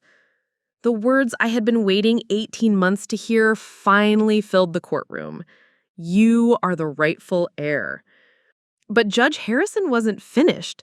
Ms. Ashworth, the court also wishes to acknowledge that your pursuit of justice in this matter has resulted in the protection of numerous other families and the exposure of a criminal network that had been operating across multiple states. Your determination to seek truth rather than accept injustice has served not only your family, but the broader community. She gestured toward Mrs. Hartwell.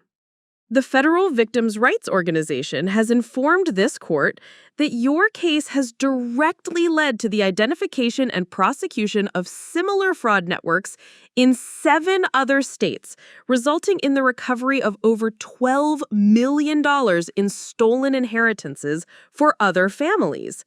The scope of what had been accomplished was staggering. What had begun as my personal fight for grandmother's legacy had become a catalyst for protecting countless other families from the same violation we had experienced. Miss Ashworth, in addition to restoring your inheritance, this court is transferring to you all recovered assets from the criminal forfeiture proceedings. This includes the Willowbrook estate, all original antique collections that were seized from illegal sales, and additional monetary compensation totaling $1.2 million that represents your family's share of the forfeiture fund.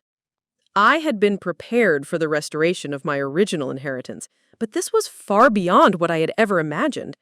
The criminal conspiracy had actually made our family estate more valuable than it had been before the theft, because the federal investigation had led to the recovery of items and funds that would never have been discovered otherwise. But the moment that completed grandmother's ultimate plan came when Judge Harrison made her final announcement.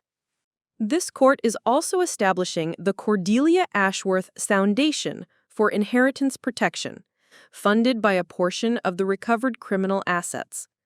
This foundation will provide legal assistance to families facing inheritance fraud, educational resources about protecting elderly relatives from financial predators, and funding for the development of better legal safeguards against estate manipulation. She looked at me with something approaching admiration. Miss Ashworth, your grandmother's legacy will now protect other families in perpetuity. She has achieved something beyond personal justice. She has created lasting institutional change that will prevent these crimes from occurring in the future. As I signed the final documents that officially restored everything that had been stolen from us, I understood that Grandmother Cordelia had planned something far more sophisticated than revenge or even justice. She had engineered a systematic transformation of how these crimes are investigated, prosecuted, and prevented. The criminals who had thought they were stealing from a vulnerable elderly woman had actually targeted someone who spent 30 years learning how to catch people exactly like them. They had walked into a trap that would not only destroy their own lives, but create protections that would prevent them from ever victimizing other families. After the hearing concluded, I stood on the courthouse steps, surrounded by family members who apologized again for not believing me, journalists who asked about the foundation plans, and Mrs. Hartwell, who thanked me for fighting when it would have been easier to give up. But the moment that meant the most came when my father approached me, tears in his eyes. Celestine, I owe you more than an apology. I owe you acknowledgement that you showed more character and determination in 18 months than I showed in 70 years. Your grandmother would be so proud of who you've become. That evening, I drove to Willowbrook Heights, my house now, officially and permanently. The estate had been maintained by court-appointed custodians during the legal proceedings, and walking through the rooms where I'd spent so many childhood visits with grandmother felt like coming home after a very long journey. In her study, I found one final envelope addressed to me in grandmother's handwriting. Inside was a letter dated just 2 weeks before her death.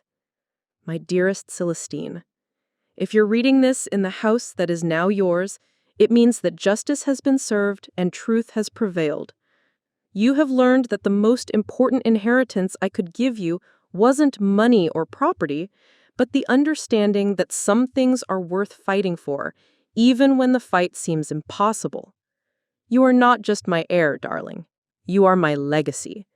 You are proof that honor, determination, and love for family can overcome any deception, any betrayal, any injustice. What you have accomplished will protect other families for generations to come. Welcome home, my dear. This house, this legacy, this responsibility, it was always meant to be yours. Not because you needed it, but because you were worthy of it. Use it well. Love it well. And remember that the best revenge against those who try to steal what matters most is building something that lasts forever. All my love, Grandmother Cordelia. As I folded the letter and looked around the study where this entire journey had begun, I realized that I had indeed inherited something far more valuable than money or property. I had inherited the knowledge that justice, patience, and strategic thinking could overcome any conspiracy, no matter how sophisticated or cruel. And most importantly, I had inherited the responsibility to ensure that what happened to our family would never happen to another family again. The rightful heir wasn't just someone who received what was owed to them. The rightful heir was someone who earned the right to protect what matters most. Up next, you've got 2 more standout stories right on your screen. If this one hit the mark, you won't want to pass these up. Just click and check them out.